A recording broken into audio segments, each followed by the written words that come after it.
Hello, my name is David Duffy. I'm a retired physician. This is the 16th presentation of Healing Thoughts. Today, we're going to talk about breast cancer. The breast, it consists of glands which make milk when a woman has delivered a baby. Those are precious glands prepared to feed that beautiful child. During pregnancy, progesterone and estrogen hormones are at a high level, which inhibits the flow of milk, but promotes the growth of the glands that make the milk. And this is in addition to hormones from the placenta having the same effect.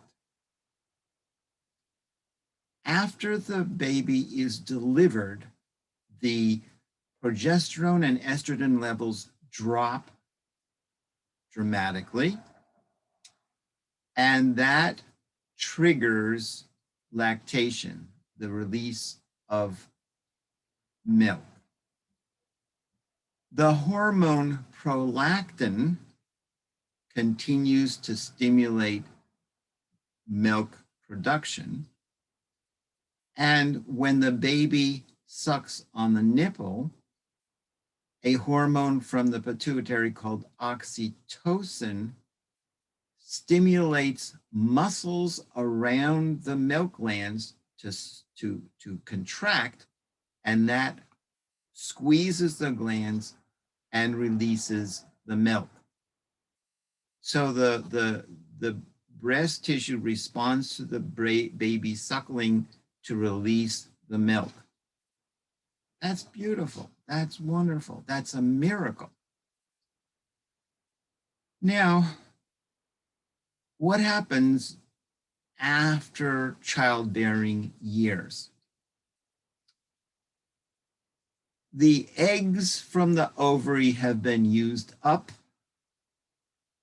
and ovulation stops. The ovaries no longer make the estrogen and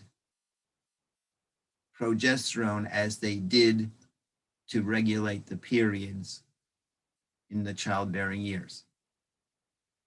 Therefore, there is a so-called retirement of the breast tissue from its function. Now,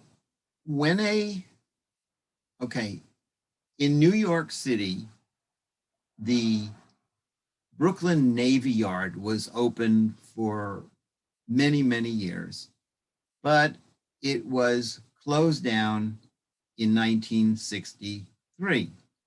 And in the space that was left, there are other facilities, including warehouses. Now, in the sense, the breast is an empty space. Are the warehouses going to be filled with good things or toxic waste? Is this going to become a dumping ground or something that's useful? It turns out that as the woman proceeds toward menopause and is not having children, the breast tissue makes little cysts or little glands, and during the period, during the stimulation of those hormones, she will feel, during her period, she will have breast pain. And the breast tissue is replaced with what they call fibrocystic disease. There's inflammation, there's glandular cysts develop, and there's scar tissue. So it's called fibrocystic, scar tissue and cysts. They don't really understand what causes that and what its function is.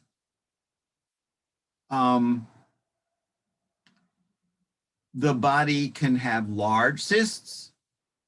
It gets lumpy, and it's kind of like a storage unit.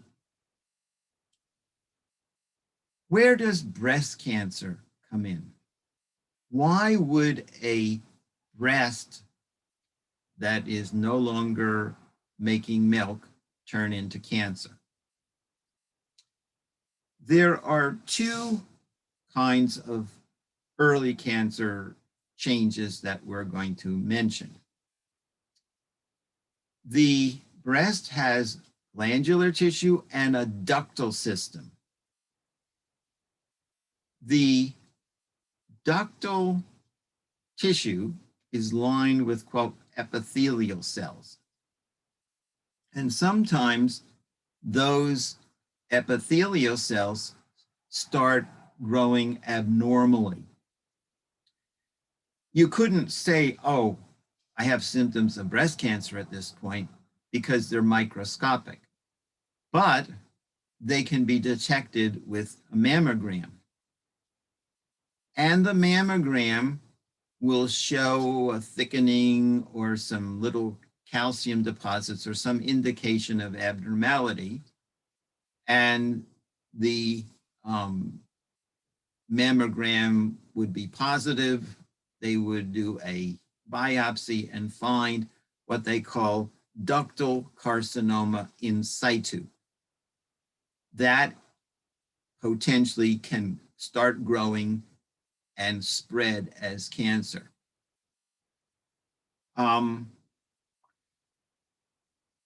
The gland itself can also become carcinoma in situ. In that case, the glandular tissue begins to grow abnormally.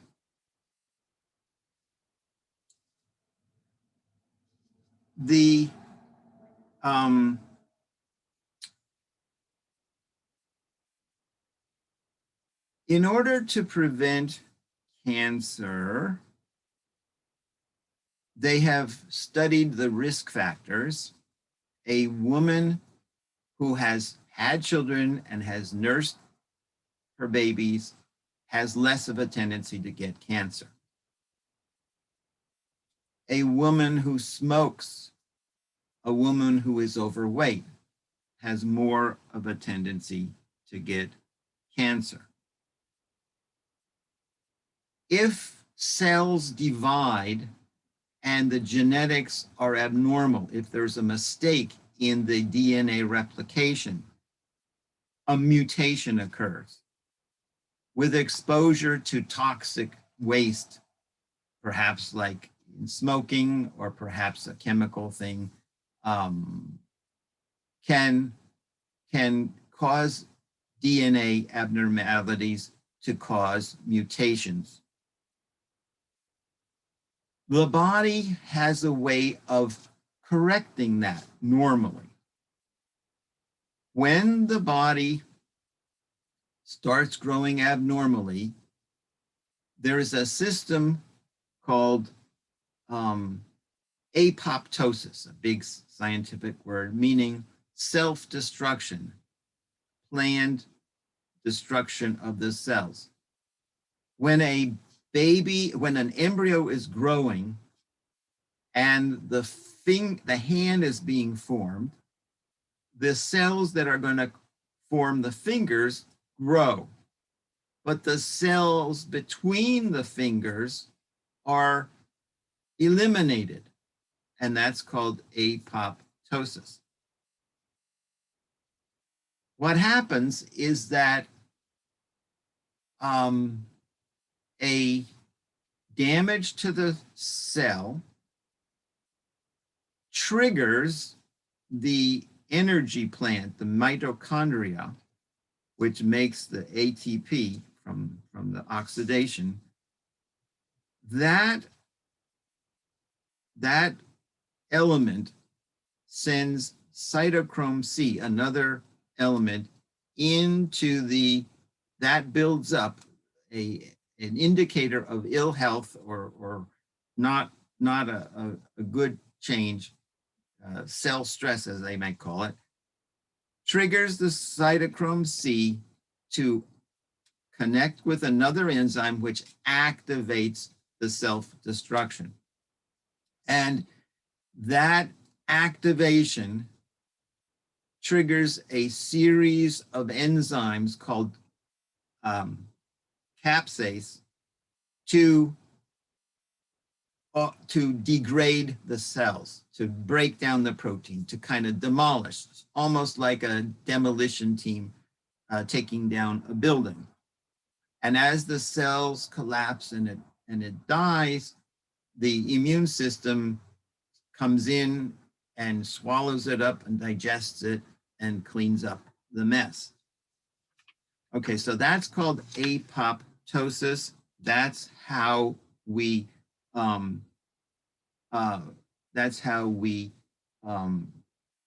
take care of aberrant cells that might turn cancer. Okay, that enzyme's called capsase. Okay. Now,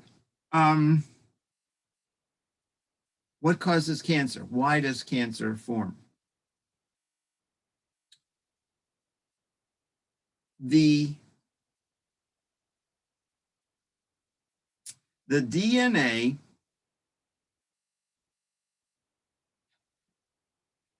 can cause a mutation which inhibits the genes which block the production of cancer, or the genes that suppress tumor production. So, in a sense, there are several control mechanisms that maintain health. If the mutation takes out the guard and allows the cells to grow without control, you get cancer. They think that there are viruses that have genes that do that stimulate cancer growth, they stop the inhibition of cancer cells. Okay. When you have a kind of cancer, they have found that some of the receptors, the receptors on the outside of the cell, are where estrogen and progesterone interact and stimulate the cell.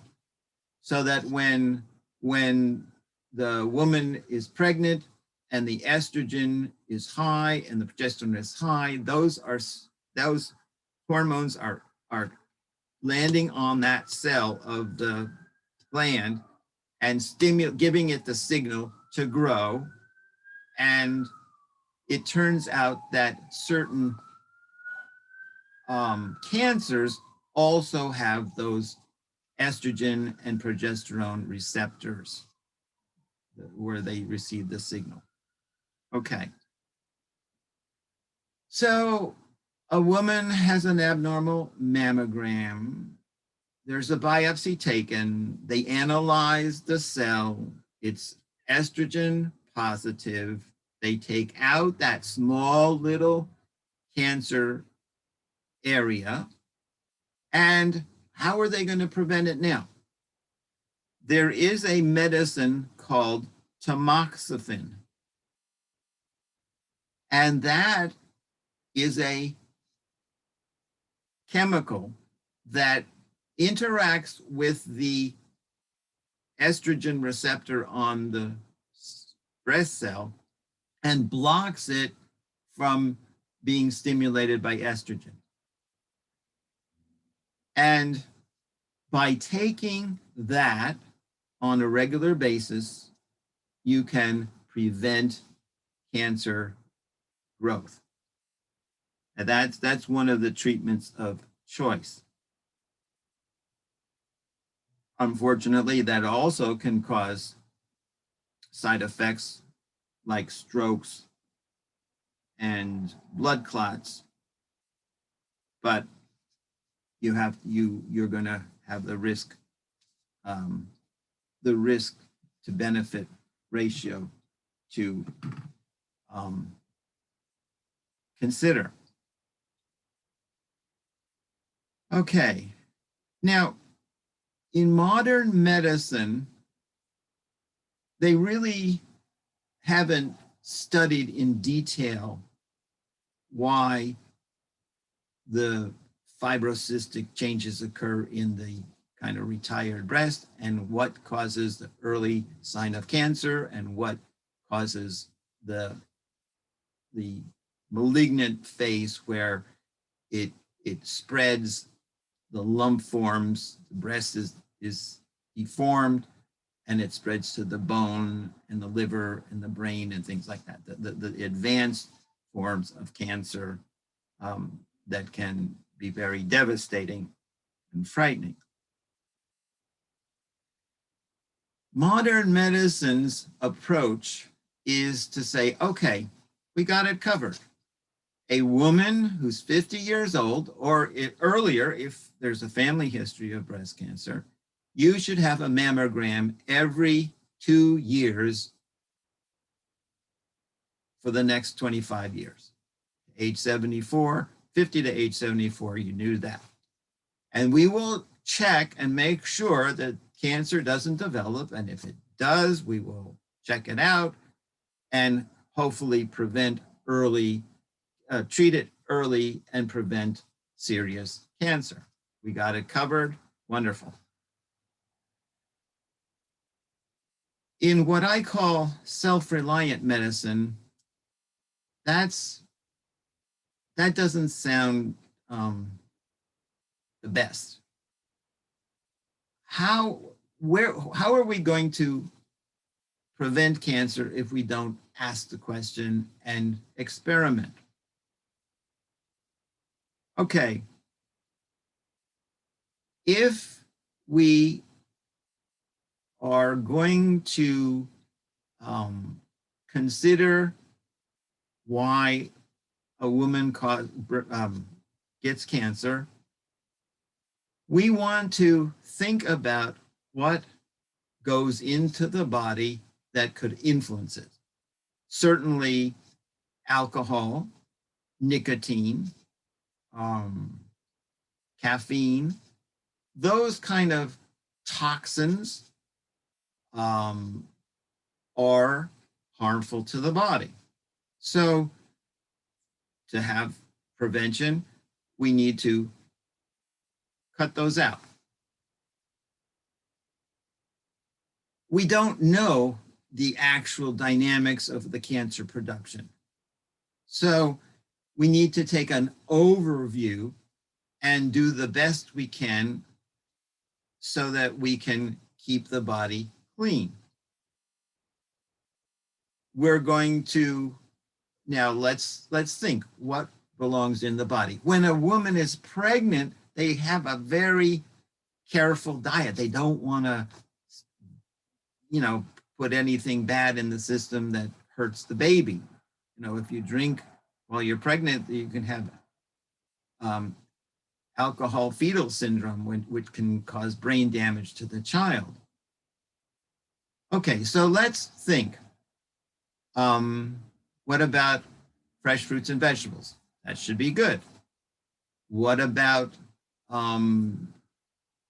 quality carbohydrates, protein? That'd be good. What about overeating protein? Not so good. each person really needs to decide what's worth the effort to kind of idealize your own diet, and hopefully having a cleansing fact so that um, you can achieve your ideal weight and metabolism as much as possible. What happens when you do that? We don't know. If we take all the women in a town from the age of 30 to the age of 70, and we have tracking their health on the electronic medical record. So we have all the data for their health for a period of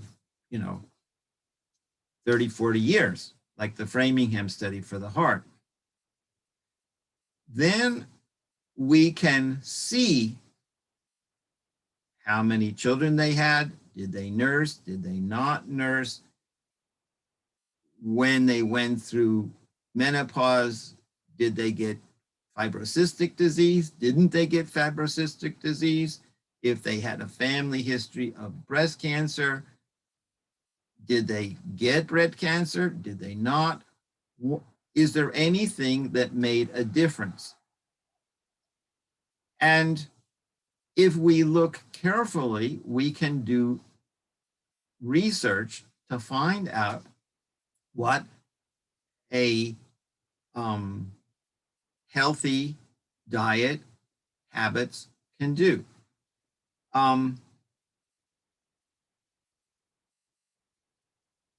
The body, I believe, from what I've read about and thought about, is that having an aberrant mutation is not enough in terms of cancer. If you leave your car unlocked with the window down and the keys in, and then go off and do something for an hour, you are asking for somebody to steal your car. If a person is generating toxic material, why would the cancer grow? What's feeding it? My hypothesis is that the immune system is permitting the cells to grow because they have become like bacteria consuming waste. The body will grow if you let it grow. If you have decay, okay, the tree is hit by lightning, it falls into the forest. It's not living anymore. What happens then? The termites and the germs and the fungus and all those things come and eat it up. Well, if your body is toxic and full of waste, and the cells say, hey, just like the cell itself says, let's program and kill this off, clean it out, perhaps larger areas, larger tissues like breast tissue or prostate tissue or colon or whatever are allowed to just start growing and growing and consuming the waste. So what are we going to do to stop that? Yes, we can have chemotherapy, we can have radiotherapy, but can we prevent it from happening in the first place by keeping the body clean, by not giving the waste to build up and feed the cancer? that's my hypothesis, and and um, we don't we need to do the research to find out. Okay, that's kind of the overview of breast cancer that I wanted to share with you.